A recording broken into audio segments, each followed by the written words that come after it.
नमस्कार, power prime में वक्त है मेरा मध्य प्रदेश का। मैं हूं आपके साथ राहुल। सौमित्र धार में विवादित धार्मिक स्थल भोजशाला में बसंत पंचमी पर शुक्रवार को पूजा और नमाज के लिए विशेष इंतजाम किया गया।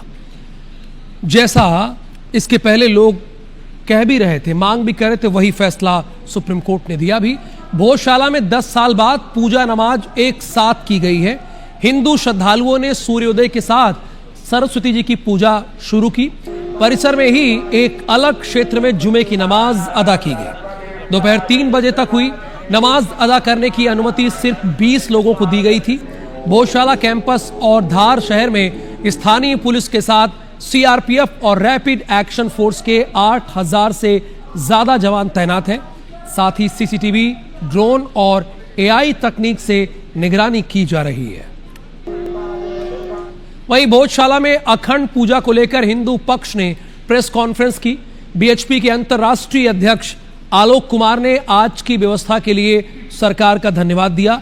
आज हमने अखंड पूजा की है। उन्होंने कहा कि 2034 में मंदिर की हम प्राण प्रतिष्ठा करना चाहेंगे। मामले में धार कलेक्टर का क्या कहना है वो आप सुनिए। हिंदू समुदाय अपना पूजन अर्चन, अपना कार्यक्रम निर्विघ्न कर रहे हैं और अभी भी वो जारी है। 1 बजे से 3 बजे के मध्य उस नियत स्थान पे शांतिपूर्वक नमाज अदा की गई है। शांति व्यवस्था, पूरा लोक व्यवस्था बहुत सुचारू रूप से है। वहीं सीएम मोहन यादव ने नमाज और पूजा को लेकर की गई व्यवस्था के लिए प्रशासन का धन्यवाद दिया है। भोजशाला में सुप्रीम कोर्ट के निर्णय के परिपालन में हमारे प्रशासन ने बहुत अच्छा काम किया है। हमने निर्बाध रूप से पूजा भी रखी और सरकार को जो सुप्रीम कोर्ट के निर्णय के परिप्रेक्ष्य में नमाज कराने का भी जो निर्देश जारी था, मुझे अधिकारियों ने बताया कि हमने नमाज भी वहाँ उसी सुप्रीम कोर्ट के आदेश में कराया। उज्जैन के तराना कस्बे में गुरुवार रात शुरू हुआ विवाद शुक्रवार दोपहर बाद हिंसा में बदल गया। हालात उस समय बेकाबू हो गए जब एक दुकान में आग लग गई और बस को फूंक दिया गया। आगजनी के बाद दोनों पक्षों के बीच पथराव शुरू हो गया, जिसमें एक युवक घायल हो गया। पुलिस ने 15 लोगों को गिरफ्तार कर लिया है।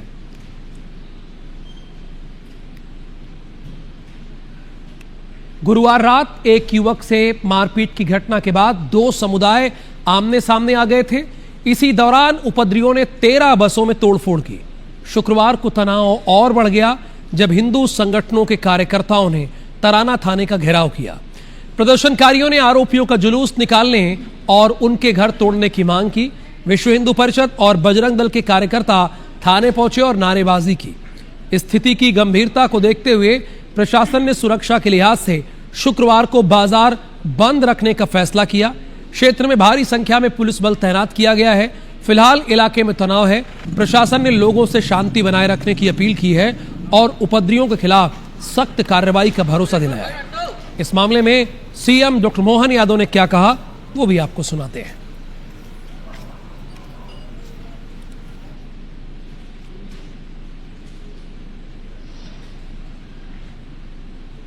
ऐसा है कि लगातार हमारी सरकार सुशासन के लिए जानी जाती है।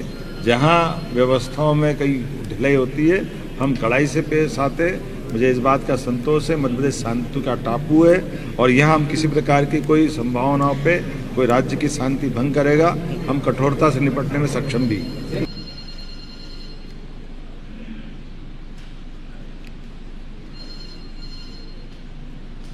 कांग्रेस सांसद राहुल गांधी ने जी राम जी पर ऐसा बयान दिया है जिस पर सियासी विवाद शुरू हो गया है। उन्होंने गुरुवार को दिल्ली में मनरेगा बचाओ मोर्चा के कार्यक्रम में कहा कि यह नया कानून क्या है मुझे नहीं पता। इस दौरान वो राम का नाम लेने से बचते भी नजर आए। नोटबंदी, गलत जीएसटी और अब ये इसका नए लॉ का नाम क्या है? मैं नाम ही नहीं जानता इसका। क्या है? ग्राम जी क्या है? ग्राम जी पता नहीं क्या।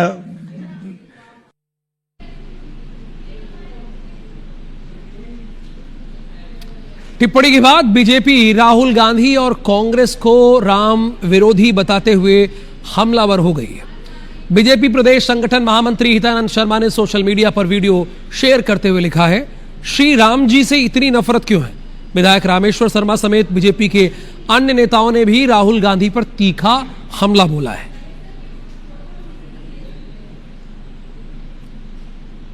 श्रीमान राहुल गांधी जी, आखिर आपने बता ही दिया कि पूरी कांग्रेस और आप सोनिया गांधी का परिवार भगवान श्री राम का विरोधी है। इसलिए आपने और आपके पूर्वजों ने भगवान राम को काल्पनिक बताया था और सुप्रीम कोर्ट में हलफनामा दिया था। आज आप अपने मुंह से राम बोलने में भी संकोच कर रहे हैं, तो हिंदुस्तान का सनातनी हिंदू आपको कैसे स्वीकार कर ले। आपने जी राम जी बोलने में भी संकोच व्यक्त किया। धिक्कार है ऐसी कांग्रेस को और ऐसे नेता को। इसका मतलब मुस्लिम तुष्टीकरण की नीति आप तो सर चढ़ कर बोल रही। राहुल गांधी ने करोड़ों हिंदुओं के आराध्य भगवान श्री राम का नाम भी लेने से आपत्ति जाहिर की है। ये पुनः दर्शाता है कि वे राम विरोधी हैं, वे रामद्रोही हैं, और जब जब सनातन और प्रभु राम का जिक्र आता है तो राहुल गांधी को बहुत बैर होता है। तो क्या ये इटली के संस्कार हैं? जी राम जी योजना में जो कंपोनेंट जो उसमें सम्मिलित की गई हैं जो चीजें, वो गांव के समग्र विकास की हैं। राम जी का विरोध करना, राम जी से परे जगन्ना विनाशकालीन विपरीत बुद्धि। इधर पूरी कांग्रेस राहुल गांधी के बचाव में उतर आई है। कांग्रेस नेताओं ने कहा कि बीजेपी असल मुद्दों से ध्यान भटकाने के लिए इस तरह के विवाद खड़े कर रही है। राम का नाम लेते हैं और गरीबों के साथ अन्याय और अत्याचार करते हैं। जी राम जी स्कीम का नाम एक बार नहीं 10 बार रखो, पर जो नरेगा में 90% केंद्र को पैसा देना था वो आपने 40% राज्य पे क्यों डाल दिया। ये अपने आप में स्कीम की हत्या है, रोजगार की हत्या। GRAM इसलिए कह रहे हैं जी राम, लेकिन वो है तो ग्राम ही। अब क्या है कि मूल बात जो है, जो बात जनता भाजपा सरकार से पूछ रही है कि आखिर ऐसा क्या कारण है कि आज जिन गरीब वर्ग के लोग जो रह रहे हैं छोटे छोटे गांव में, जिनको जरूरत है मजदूरी की, उनका अधिकार आप क्यों छीन रहे हो। मनरेगा जो योजना है महात्मा गांधी के विचारों को जो खत्म करना चाहते हैं, मैंने स्पष्ट कहा राम हमारे लिए आस्था विश्वास है, उसमें हम तर्क और ज्ञान की कोई जरूरत नहीं। यहाँ पर राम वर्सेस महात्मा गांधी करने की कोशिश बीजेपी ना करे। स्पष्ट ये बताए इस योजना के अंदर इतना बड़ा घोटाला क्यों करे। भोपाल में AIMIM और कांग्रेस नेताओं की प्रस्तावित बैठक को लेकर सियासत गर्मा गई है। महिला कांग्रेस की तरफ से बैठक को लेकर पुलिस प्रशासन को भेजे गए सूचना पत्र को शेयर कर बीजेपी ने कांग्रेस और AIMIM के बीच साठगांठ होने का आरोप लगाया है। पत्र में कांग्रेस के विधायक आतिफ अकील समेत AIMIM और सपा और अन्य नेताओं की बैठक के लिए पुलिस सुरक्षा मांगी गई है। बीजेपी मीडिया प्रभारी आशीष अग्रवाल ने कहा कि कांग्रेस सार्वजनिक रूप से AIMIM से दूरी बनाने का दावा करती है, लेकिन जमीनी हकीकत कुछ और ही है। इस पत्र ने कांग्रेस की कथनी और करनी के फर्क को उजागर किया है। वहीं कांग्रेस प्रवक्ता भूपेंद्र गुप्ता ने पलटवार करते हुए कहा कि यह सर्वदलीय बैठक है, कोई चुनाव तो है नहीं जो उनके साथ मिलकर हम चुनाव लड़ने वाले हो। बीजेपी खुद AIMIM के साथ गठबंधन कर चुकी है।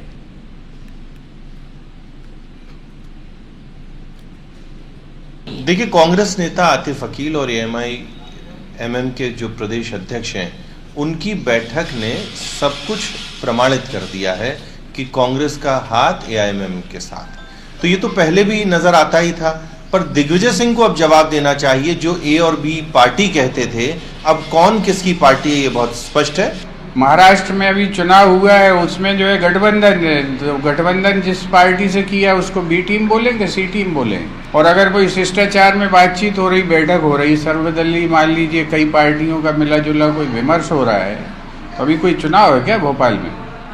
किस बात के लिए उनको आपत्ति हो रही? भोपाल में कंटेनर में 26 टन गौमांस मिलने के मामले में पुलिस ने मुख्य आरोपी असलम चमड़ा और उसके ड्राइवर शोएब को 25 जनवरी तक रिमांड पर लिया है। घटना 17 दिसंबर की रात जहांगीराबाद इलाके की है। पुलिस असलम से गौ तस्करी से जुड़े पूरे नेटवर्क के बारे में पूछताछ करेगी। पूछताछ के बिहाफ पर गिरोह के अन्य सदस्यों की गिरफ्तारी भी की जा सकती है। पुलिस आरोपी से पूछताछ के आधार पर विदेश तक गौमांस भेजाने की पूरी चेन की जानकारी हासिल करेगी। कोर्ट की अनुमति के बाद दोनों को रिमांड पर लिया गया है।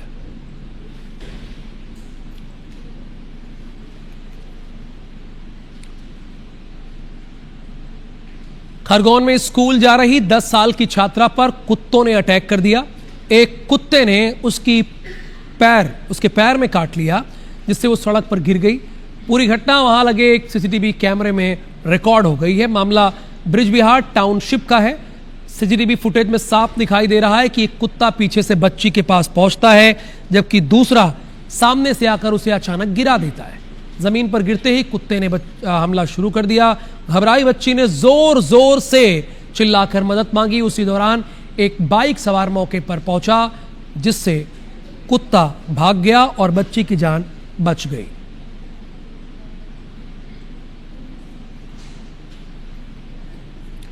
जम्मू कश्मीर के डोडा जिले में ड्यूटी के दौरान ग्वालियर के रहने वाले भारतीय सेना की 4 RR यूनिट में पदस्थ जवान शैलेंद्र सिंह भदौरिया शहीद हो गए हैं।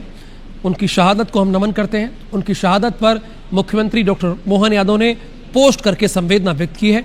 उन्होंने लिखा है कि शैलेंद्र सिंह भदौरिया को वीरगति को प्राप्त होना देश और प्रदेश के लिए अपूर्णीय क्षति है। उन्हें विनम्र श्रद्धांजलि अर्पित करता हूं।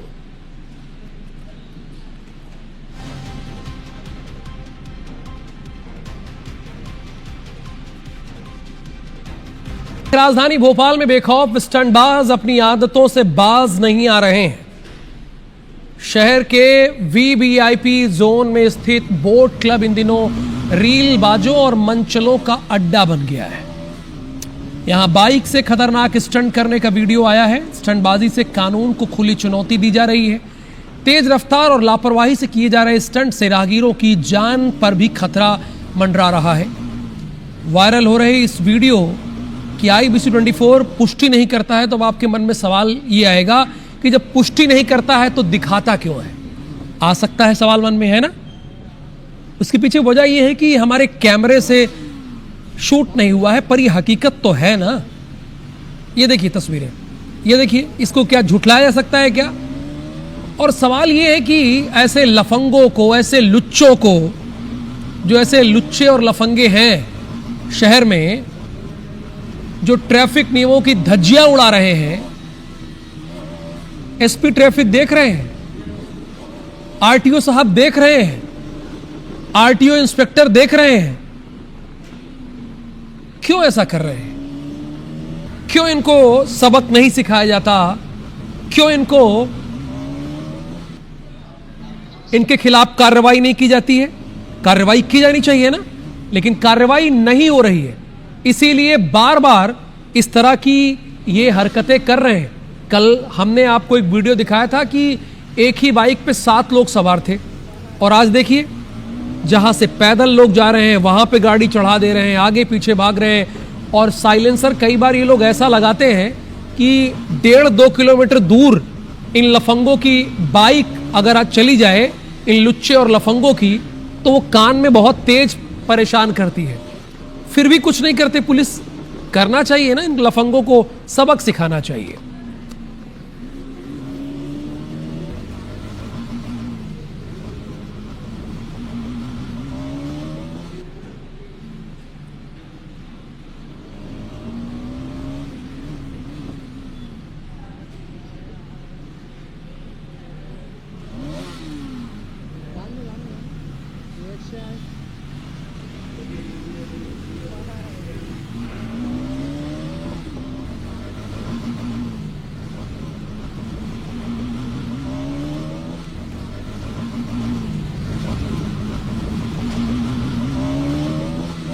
और अपने दर्शकों को अभी हम सीधा लिए चलते हैं जबलपुर, जहां पे CM डॉक्टर मोहन यादव पूजा अर्चना कर रहे हैं। ये जबलपुर की तस्वीरें आप देख रहे हैं। स्वास्थ्य मंत्री जगत प्रकाश नड्डा भी यहां पे मौजूद है, और उनके साथ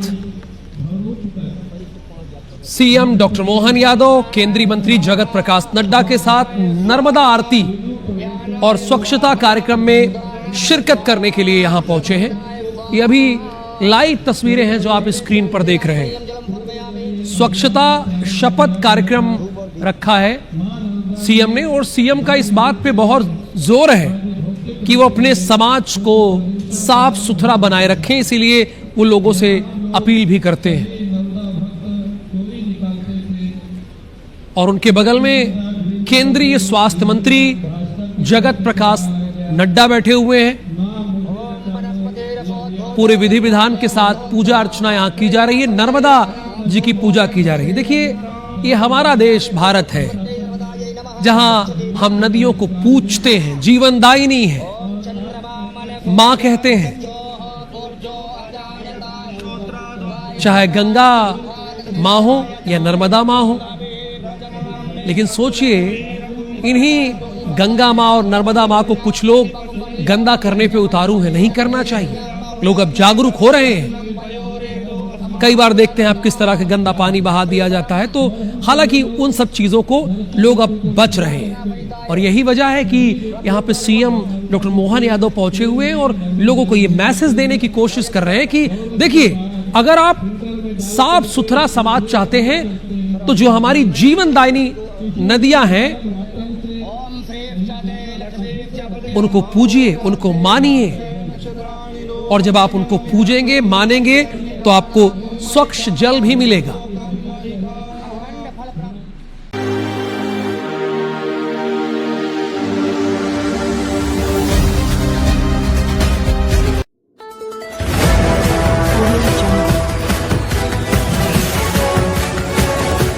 MP लाइव टीवी आपको रखे अपडेट, सच जो हम आपको बताएंगे। ऐसी ही तमाम खबरों से अपडेट रहने के लिए MP live TV news channel को सब्सक्राइब करना ना भूले।